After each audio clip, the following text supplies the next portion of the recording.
بسم اللہ الرحمن الرحیم۔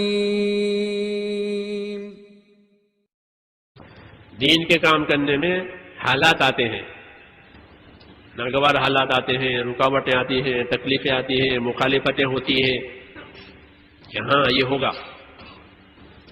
یہ کوئی انہونی بات نہیں ہے کہ نہیں ہونی چاہیے، کہ نہیں یہی ہوگا۔ جیسے گلاب کا پھول ہوتا ہے نا تو اس کے چاروں طرف کانٹے ہوتے ہیں، دیکھنا گلاب کے پودے کو، یہ بہت خوشنما گلاب ہے اور اس کے چاروں طرف کانٹے ہیں۔ ایسے دین کہ جب دین کے کام کو آدمی شروع کرتا ہے تو ابتدا ناگواریوں سے ہوتی ہے، ابتدا رکاوٹوں سے ہوتی ہے، اور یہ رکاوٹیں اللہ تعالیٰ ڈالتا ہے ترقی دینے کے لیے، رک جانے کے لیے نہیں کہ رکاوٹ کی وجہ سے رک گیا، کہ رکاوٹ کی وجہ سے رک گیا تو رک جائے گا۔ یہ ڈالی ہے رکاوٹ ترقی کے لیے۔ اس کی ایسی مثال ہے جیسے دواؤں میں کڑواہٹ ڈالی گئی ہے کہ دوا ہے، علاج ہے، یہ میٹھا نہیں ہوتا، یہ خوشگوار نہیں ہوتا، کہ علاج گرا ہوتا ہے، علاج کڑوا ہوتا ہے، علاج مہنگا ہوتا ہے، لیکن اسی گرانی میں، اسی مہنگائی میں، اسی کڑواہٹ میں بیماری کا دفع ہے کہ بیماری دفع ہو جائے گی اور بدن میں تندرستی آ جائے گی۔ اس لیے سمجھدار بیمار جو ہوتا ہے وہ اپنے آپ کو علاج کے لیے تیار کر لیتا ہے کہ میرا علاج کراؤ، چاہے جتنے پیسے لو، اور جتنا مشکل ہے، ہڈی ٹوٹ گئی ہے کہ 3 مہینے کا پلاسٹر ہوگا، ڈاکٹر کہہ رہا ہے 3 مہینے کا پلاسٹر ہوگا، ہاں تب جا کر یہ ٹانگ صحیح ہو جائے گی، 3 مہینے لگیں گے تو تیار ہو جائے گا۔ ہمارے ہاں ایک آدمی کے کمر میں تکلیف ہو گئی تو 6 مہینے لکڑے کے تخت پر اس کو لیٹایا، 6 مہینے۔ جب 6 مہینے ہوں گے تو کمر کے جو منکے ہیں وہ جڑیں گے، دوائی چلے گی، مگر آپ کو اس تختے پر 6 مہینے رہنا ہے، ایسے ہی سیدھا، ساری حاجتیں اسی طرح پوری ہوگی۔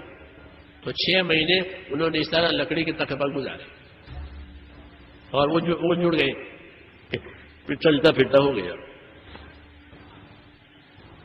دین میں بھی یہی ہے، ان مع العسر یسرا، ان مع العسر یسرا، کہ یاد رکھو دشواری کے پیچھے آسانی ہے، یہ فرمایا کہ یاد رکھو دشواری کے پیچھے آسانی ہے۔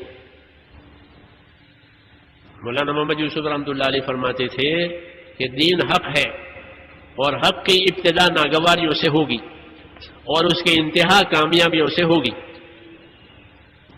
یہ فرمایا کہ حق کی ابتدا ناگواریوں سے، لوگ یہ سمجھتے کہ سستا مل جاوے ہم کو، کہ ایسا نہیں ہے، اللہ کا سودا سستا نہیں ہے، مہنگا ہے۔ تو مہنگا کیا؟ یہ ناگواریاں برداشت کرنا اور کچھ نہیں، کہ تھوڑی ناگواری آئے گی، تھوڑی کڑواہٹ آئے گی، تھوڑی تکلیف آئے گی، تھوڑی مخالفت آئے گی، پھر کہ اس کے بعد اللہ تعالیٰ نے آسانی کرنے کا فیصلہ کر دیا۔ اس لیے فرماتے تھے کہ دین حق ہے اور حق کی ابتدا ناگواریوں سے ہوگی اور انتہا کامیابیوں سے ہوگی، کہ جب کام پورا ہو جائے گا اور کام کو پورا کر کے اللہ کو بتاؤ گے کہ پھر اللہ تعالیٰ اپنی قدرت سے آسانیاں لاوے گا۔ ہاں اس لیے حکم ہے کہ امیدوار رہو اللہ سے، اچھے حالات کے امیدوار رہو اور کام کرو اور بشارتیں لو۔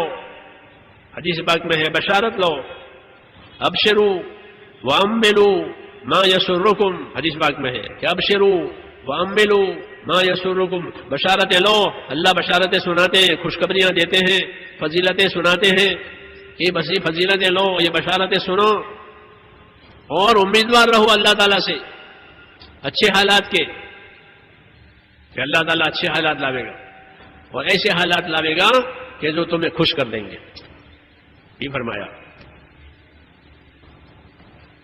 اور کیسے لاوے گا؟ کہ اللہ اپنی قدرت سے لاوے گا۔ ہاں اللہ کسی سبب کا پابند نہیں ہے کہ مال ہوگا تو حالات اچھے ہو جائیں گے، تعداد اچھے ہوگی تو کچھ نہیں، ساری چیزیں بعد میں ہیں، اللہ کی قدرت اول آخر ہے۔ جو کچھ ہوگا اللہ کی قدرت سے ہوگا. اس لیے فرمایا کہ ابشروا واملوا ما یسرکم، کہ بشارتیں لو، خوشخبریاں سنو اور امیدوار رہو اللہ تعالیٰ سے، یقین کرو ایسے حالات کے کہ جو تمہیں خوش کر دیں گے.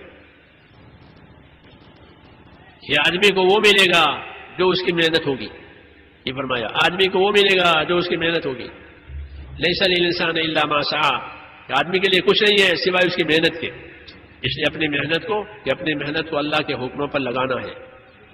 ایک ایک حکم میں بڑی طاقت ہے، ایک ایک حکم میں بڑی طاقت. اگر وہ حکم زندگی میں آ گیا تو اس حکم کے ساتھ جو اللہ کی طاقت ہے وہ زندگی میں ساتھ دے دے گی. ایمان میں ایک طاقت ہے، نماز میں ایک طاقت ہے، زکوٰۃ میں ایک طاقت ہے، روزے میں ایک طاقت ہے، ذکر میں ایک طاقت ہے. اب یہ سارے احکام زندگیوں میں آئیں گے اور اس پر زندگی عمل پر پڑے گی تو اس کے ساتھ جو اللہ تعالیٰ کی طاقت ہے وہ ساتھ دے دے گی. اس لیے ایمان والا اپنے عملوں سے کامیابی لیتا ہے اور دنیا کے اسباب کو حکم کے ساتھ استعمال کرتا ہے. دنیا کے اسباب کو اللہ نے منع نہیں کیا ہے کہ اس کو چھوڑو، کہ چھوڑنے کی دعوت ہماری نہیں ہے کہ دکان چھوڑو، مکان چھوڑو، گھر چھوڑو، کہ چھوڑ دینے کی دعوت ہماری نہیں ہے. چھوڑ دینے کی دعوت ہماری نہیں ہے. دین کی دعوت جو ہے وہ حکموں کے پابند ہونے کی ہے کہ اپنے آپ کو حکموں کا پابند کرو یقین کے ساتھ. یعنی محنت کرتے ہوئے عمل کریں گے. جب محنت ہوں گے تو محنت کے درجے میں یقین آئے گا، اور دین سیکھیں گے تو عمل صحیح ہوگا. تو یقین بھی صحیح ہوا، عمل بھی صحیح ہوا، اب حالات صحیح ہوں گے. اس لیے اللہ تعالیٰ کی طرف سے محنتوں کی دعوت ہے.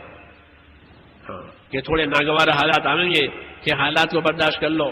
ہاں جیسے بیمار اور ضرورت مند اپنے حالات برداشت کر لیتا ہے اپنی ضرورت کی وجہ سے، ایسے ہی ایمان والا کہ اپنے دین کی وجہ سے اپنے حالات کو برداشت